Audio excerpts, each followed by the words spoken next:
बिस्मिल्लाहिर्रहमानिर्रहीम। अस्सलाम वालेकुम नाज़रीन, दानिश्वर में आपको खुशामदीद। मैं हूँ आपका मेज़बान मोहम्मद दानिश। उम्मीद करता हूँ जहाँ भी होंगे खैर वाफ़ियत से होंगे, खुशबाश होंगे। अहम ख़बरें हैं। सबसे पहले तो हम बात करेंगे पाकिस्तान तहरीक इंसाफ के लॉन्ग मार्च की जो डी चौक जाने का ऐलान किया था। और आपको ये भी याद होगा कि हुकूमत की जानिब से ये दावे किए गए थे, बारहा प्रेस कॉन्फ्रेंसेस की गई और बड़ी सख्ती से ये कहा गया, ये दावा किया गया कि यहाँ पे जो भी आएगा गिरफ्तार कर लिया जाएगा, क्योंकि इस्लामाबाद हाई कोर्ट के हुक्म के बाद ये एहतजाज जो है वो गैर कानूनी होगा। सूरत हाल आपके साथ शेयर करते चले। ताज़ा सूरत हाल कुछ यूँ है कि शाम के टाइम भी पाकिस्तान तहरीक इंसाफ के जो कारकुनान थे, जो KP से काफिले आए थे, वो डी चौक पहुँचे। उसके बाद हमने ये भी देखा कि फ़ौज को इख्तियारात दिए गए, फ़ौज भी वहाँ पर पहुँची, रेंजर्स को इख्तियारात दिए गए। रेंजर्स ने जो पाकिस्तान तहरीक इंसाफ के मुजाहिरीन थे उनको पीछे धकेला और आज बड़े अच्छे मनाजिर भी देखने में आए। जो कंटेनर्स लगा के एक ये डी चौक का जो रास्ता था वो बंद किया गया था, डी चौक पूरा सील किया गया था। उन कंटेनर्स पे पाकिस्तान तहरीक इंसाफ के लोग पहुंचे, वहाँ पे फ़ौज के जो एहलकार थे वो भी मौजूद थे और हमें वहाँ पे कोई मनाजिर प्यार मोहब्बत के मनाजिर मैं कहूँगा हमें वहाँ पे दिखाई दिए कि बाहों में बाहें थी, गले मिल रहे थे, बाकायदा तौर पर हग्स किए जा रहे थे वहाँ पे। तो बहरहाल मनाजिर कुछ इस तरह के थे। उसके बाद हमने ये देखा कि जब पाकिस्तान तहरीक इंसाफ के कारकुनान डी चौक पहुंचे हैं तो अब जारी बात है हुकूमत की जो सफ़े हैं उसमें थरथल्ली तो मचेगी कि जी मुजाहिरीन यहाँ तक पहुंच गए।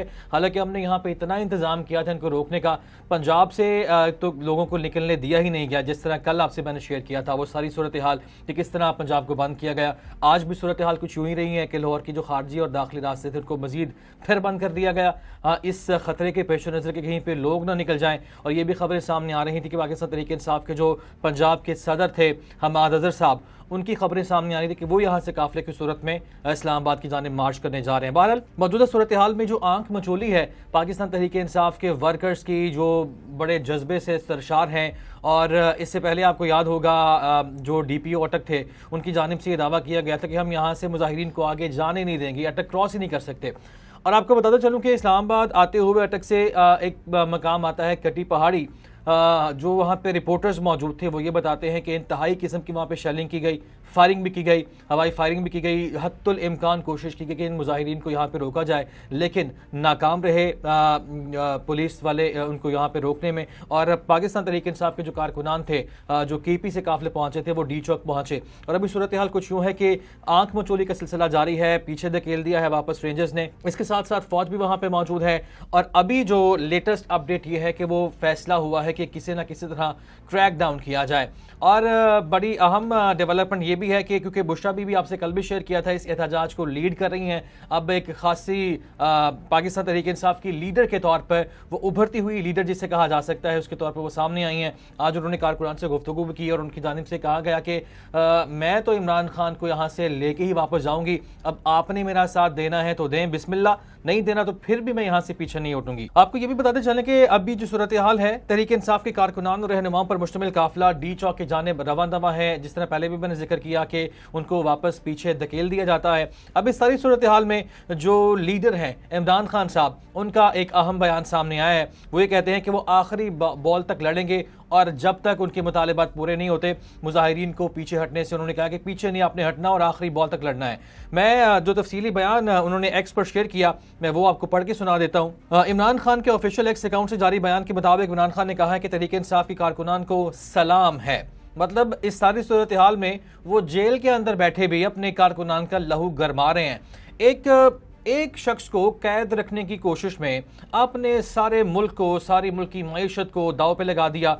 अब मईशत की बात से याद आ गया, 2 रोज़ पहले जो रिपोर्ट शेयर की गई थी कि गालिबन 190 अरब का रोज़ का नुकसान होता है, तो इस नुकसान में ज़्यादा की जो जिम्मेदारी है आयद होती है वो तो हुकूमत पे आयद होती है, क्योंकि नौबत जो सारी यहाँ पे आई एहतजाज करने की, मार्च करने की, उसकी एक जिम्मेदारी जो है वो हुकूमत पर आयद होती है। क्योंकि जिस तरह के इंतजाम हुकूमत की जानिब से किए गए, कंटेनर्स लगाए गए, लोगों के कारोबार तबाह हुए, उसका डेफिनेटली नुकसान पाकिस्तान को पहुंचा है। अरबों का नुकसान हुआ और लोगों का नुकसान हुआ, इसकी जिम्मेदारी हुकूमत पर आयद होती है। और यहाँ पे सवाल ये भी पैदा होता है कि इस नहज पर ये हालात आखिर पहुँचे क्यों हैं। एक आदमी को आपने गिरफ्तार किया जो कि साबिक वज़ीर आज़म है इस मुल्क का, जनाब इमरान खान साहब। फिर आपके वज़रा के बयान जो हैं वो रिकॉर्ड पर हैं, इंटरव्यूज़ रिकॉर्ड पर हैं कि इमरान खान साहब को बाहर आने ही नहीं देना। जब उनकी ज़मानतें होती हैं फिर नए मुकदमा दर्ज हो जाते हैं। बहरहाल इस सारी सूरत हाल में फिर भी वो शख्स जिसको आपने जेल में कैद किए रखा हुआ है वो अपने कारकुनान का लहू गरमा रहा है। इमरान खान साहब ने यह भी कहा कि मुल्क पर मुसल्लत माफिया के सामने अपने मुतालिबात और हकीकी आज़ादी के लिए हम डट कर खड़े हैं और खड़े रहेंगे। उन्होंने ये भी कहा कि मेरा अपनी टीम को भी यही पैगाम है कि आखिरी बॉल तक लड़ें, जब तक हमारे मुतालिबात पूरे नहीं होते हम पीछे नहीं हटेंगे। इसके साथ साथ उन्होंने ओवरसीज़ पाकिस्तानियों का शुक्रिया भी अदा किया कि ओवरसीज़ पाकिस्तानी जो कर रहे हैं वो भी आपके सामने एहतजाज किया जाता है, मुख्तलिफ फोरम्स पे रुजू किया जाता है कि पाकिस्तान में बुनियादी इंसानी हकूक़ की खिलाफ वर्जी हो रही है और इमरान खान साहब को जेल में डाला हुआ है। बहरहाल इस पर तनकीद भी होती रही है, वो एक अलग पॉइंट है। इसके साथ साथ इमरान खान साहब ने आज ये भी कहा है कि मुझे मिलिट्री कोर्ट में ट्रायल की धमकियां देने वालों के लिए पैगाम ये है कि जो करना है कर लें। और ये स्टेट ऑफ माइंड आप चेक कर लीजिए इमरान खान साहब का।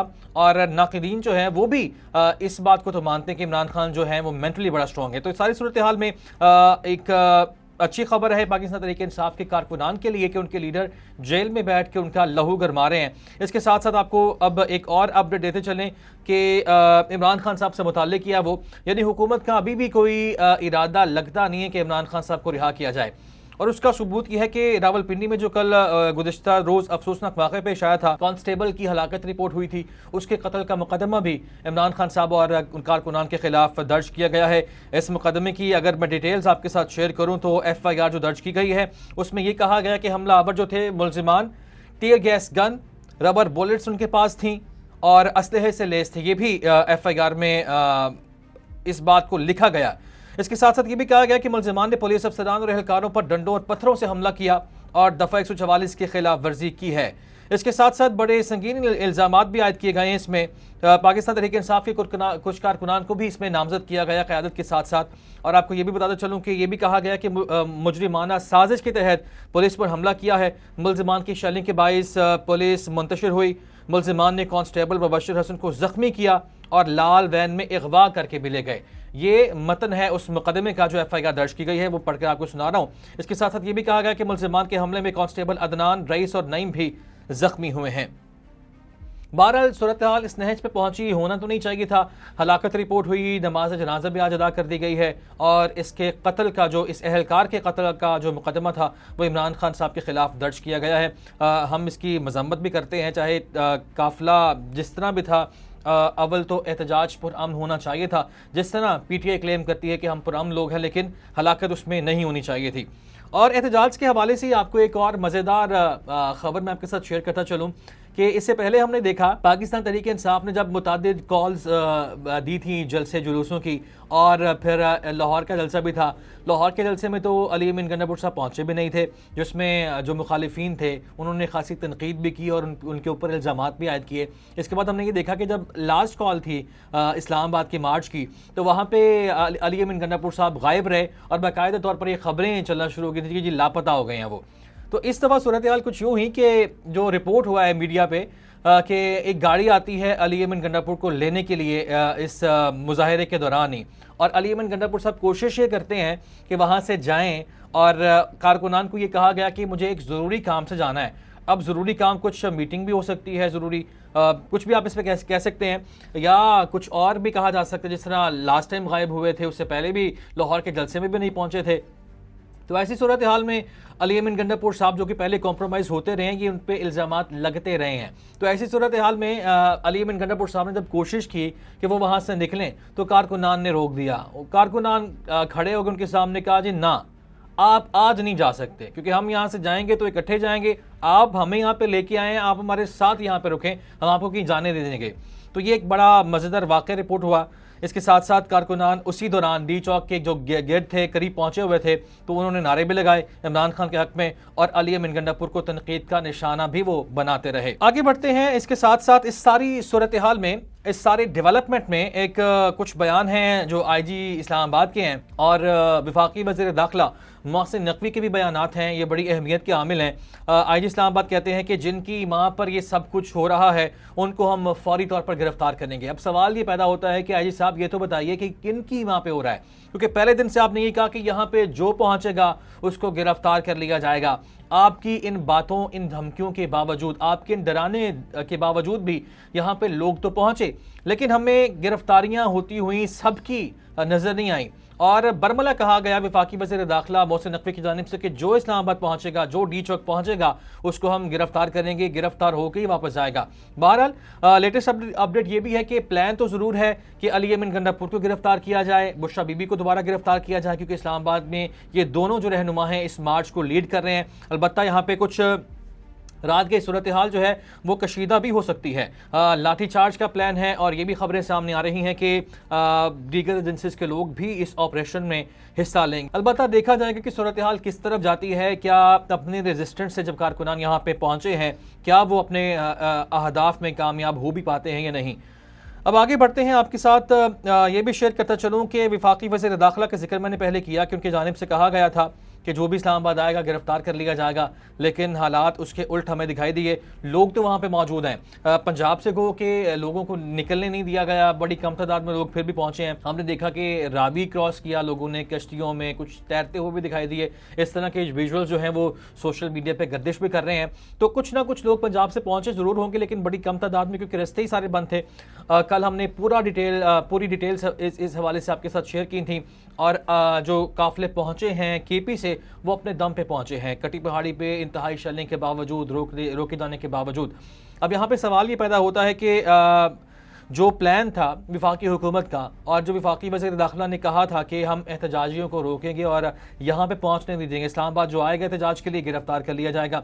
यकीनी तौर पर दफ़ा 144 का निफाज है, तो ऐसे में जलसे जुलूसों पे तो पाबंदी है, और जलसा जुलूस कोई करता है तो उसको गिरफ्तार करना पड़ता भी है और गिरफ्तारी उसकी बनती भी है, क्योंकि कानून तो कानून है। उसके बावजूद लोग यहाँ पे पहुँचे।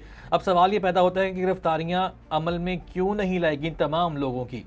अब मोहसिन नकवी का जिस बयान की मैं बात कर रहा हूँ, तो मोहसिन नकवी साहब ने आज ये कहा है कि तहरीक इंसाफ की क़यादत मुज़ाकरा चाहती है। अल्फाज पे आप गौर कीजिए, तहरीक इंसाफ की क़यादत मुज़ाकरा चाहती है। क़यादत में तो ऑब्वियसली क़यादत का मतलब है कि इमरान खान, पीटीआई का मतलब इमरान खान। उसके बाद क़यादत में कौन आ जाता है? बुशरा बीबी तो अब पिछले कल के रोज़ वो जब ये मार्च आगाज़ हुआ था तब वो सामने आई हैं। उससे पहले तो उनकी कोई ना सियासी बसीरत हमें दिखाई दी, ना उनकी सियासी कोई कोशिश थी। तो फिर किसकी बात कर रहे हैं? अली यमन गंडापुर, जो पहले मैंने कहा कि कॉम्प्रोमाइज़ हो चुके हैं, वो पहले भी होते रहे हैं जब गायब होते रहे हैं अपने वो जलसों से, जुलूसों से। बहरहाल मोहसिन नकवी साहब अभी कहते हैं कि तहरीक इंसाफ की क़यादत मुज़ाकरा चाहती है, मगर इनके पीछे एक खुफिया लीडरशिप भी है जो सब कुछ कंट्रोल कर रही है। अब यहाँ पे तो सबको पता है, और इनके मुखालिफिन भी कहते हैं कि जी पीटीआई में एक ही बंदा है सिर्फ, इमरान खान। अगर इमरान खान है तो पीटीआई है, इमरान खान नहीं है तो पीटीआई नहीं है। तो यहाँ पे मेरे ख्याल से मोहसिन नकवी साहब को ये क्लियर करना चाहिए था कि आखिर ये जो खुफिया लीडरशिप है और ये जो तमाम फैसले कर रही है, ये करवा रही है, ये आखिर है कौन? तो ये बात क्लियर अभी तक फ़िलहाल उनकी जानिब से नहीं की गई।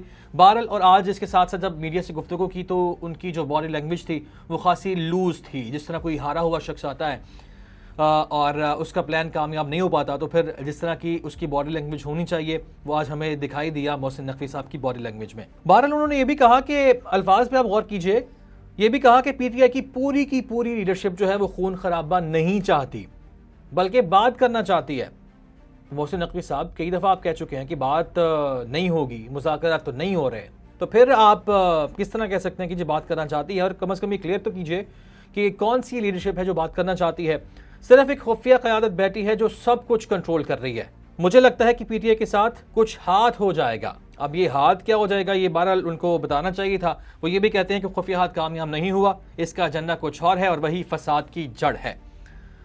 अब आगे बढ़ते हैं, एहतजाज से ज़रा हट की बात कर लेते हैं। हमने ये भी देखा कि इस पीटीआई के एहतजाज में साबिक सदर ममलकत आरिफ अलवी साहब भी पेश थे। अब गवर्नमेंट क्या करती है? वैसे तो आपका बस चलता नहीं है इन पे, आप कानूनी तौर पे आपने सामना करना है तो आप वो करें, फिर आपने सियासत के मैदान में सामना करना है तो वो करें, वो तो आपसे होता नहीं है। बहरहाल जो हमने नताइज देखे इलेक्शन के बाद से जो चलता आ रहा है, रिजीम चेंज ऑपरेशन के बाद से जो चलता आ रहा है, वो हमने सबने देखा। बहरहाल किया ये गया था कि आरिफ अलवी साहब का जो कराची में एक था क्लिनिक, उसको सील कर दिया गया था। तो अब बहरहाल सिंध हाई कोर्ट में मामला गया तो सिंध हाई कोर्ट ने यह हुक्म दिया कि डी सील किया जाए, और सील किया गया था ये सिंध बिल्डिंग कंट्रोल अथॉरिटी की जानिब से। जो इसको सील करने का फैसला था उसको सिंध हाई कोर्ट ने आज उड़ा के रख दिया, उसको कलअदम करार दे दिया। और इस ज़िम्मे में तहरीरी फैसला भी जारी किया गया है।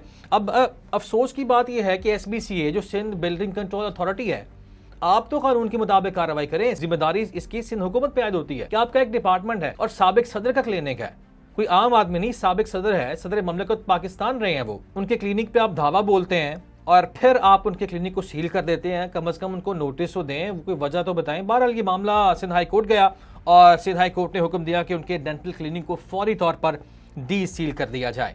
अब बात कर लेते हैं कुछ इस एहतजाजी मैदान से हम बाहर निकलते हैं और खेल के मैदान में हम चलते हैं। पाकिस्तानी टीम ने कम बैक किया है जिम्बाब्वे के खिलाफ दूसरे मैच में 10 विकेटों से कामयाबी से मेटिए चलें। चाहे जिम्बाब्वे के खिलाफ परफॉर्म किया तो सही। इससे पहले हमने देखा कि जिस तरह वाइट वॉश का सामना करना पड़ा ऑस्ट्रेलिया के अगेंस्ट T20 सीरीज़ में, बहरहाल और पहला मैच जो था जिम्बाब्वे के खिलाफ, उसमें भी इंतहाई बुरी कारकर्दगी का मुजाहरा किया था पाकिस्तानी टीम ने। सिर्फ 60 रन पे 58 रन पे बल्कि 6 विकेट्स गंवा दी थी। उसके बाद 2 रन का इजाफा हुआ, फिर बारिश शुरू हो गई और यूं इस मैच में पाकिस्तान को शिकस्त का सामना करना पड़ा। आज दूसरा मैच था, साइम अयूब ने अपनी डेब्यूज में सेंचुरी की है, वनडे करियर की पहली सेंचुरी बनाने में वो कामयाब हुए हैं, तो बड़ा अच्छा उन्होंने परफॉर्म किया और पाकिस्तान ने आज का ये मैच जो है वो 10 विकेटों से अपने नाम किया है। डिटेल्स आपके साथ शेयर करता चलूँ तो ये भी मैच बुलावाइयों में खेला गया, जो कि कल खेला गया था। पहले मैच की मैं बात कर रहा हूं और पाकिस्तान के खिलाफ टॉस जीतकर मेज़बान टीम ने बैटिंग का फैसला किया, लेकिन बैटिंग लाइन उनकी नाकाम रही।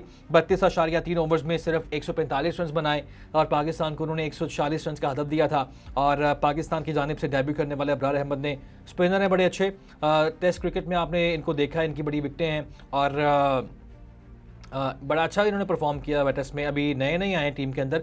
तो बहरहाल इन्होंने आज डेब्यू किया था वनडे में और इन्होंने 4 शिकार किए हैं। सलमान अली आगा जो कि बैटिंग में मुसलसल नाकाम होते दिखाई दे रहे हैं, उन्होंने पहले मैच में भी 3 शिकार किए थे। चलें अपनी थोड़ी सी इज्जत वो बचा लेते हैं। सलमान अली आगा साहब नायब कप्तान है, उन्होंने 3 विकेटें हासिल की हैं। इसके साथ साथ साइम अयूब और फैसल अकरम ने एक खिलाड़ी को आउट किया है और एक पाकिस्तान का जो एक बैटर रन आउट भी हुआ है उनका। जवाब में 140 रन का हदफ पाकिस्तान ने बगैर कोई विकेट गंवाए 19वें ओवर में बासानी हासिल कर लिया। साइम अयूब ने वनडे करियर की पहली सेंचुरी स्कोर की है, जैसे मैंने पहले आपको बताया 113 रन बनाए और उनका साथ दिया अब्दुल्ला शफीक ने, वो 32 रन बनाकर नाकाबिल शिकस्त रहे, यानी नॉट आउट वो भी रहे। तो पाकिस्तान और जिम्बाब्वे के माबैन एक मैच अभी और बाकी है, उसके बाद 3 T20 मैचेस की सीरीज़ भी होगी। हम गुड लक कहेंगे पाकिस्तानी टीम को। और आज के व्लॉग से इतना ही। उम्मीद है कि आपको आज का ये व्लॉग पसंद आया होगा। अपने फीडबैक से एक तो आगाह कीजिएगा और अगर आपने अभी तक दानिश्वर को सब्सक्राइब नहीं किया तो सब्सक्राइब कीजिए और बेल आइकन पर लाजमी क्लिक कीजिए ताकि आपको लेटेस्ट आने वाली जो है अपडेट्स हैं वो उनका नोटिफिकेशन बाकायदा तौर पर मिलता रहे। आज तक के लिए इजाज़त दीजिए। अल्लाह हाफ़िज़।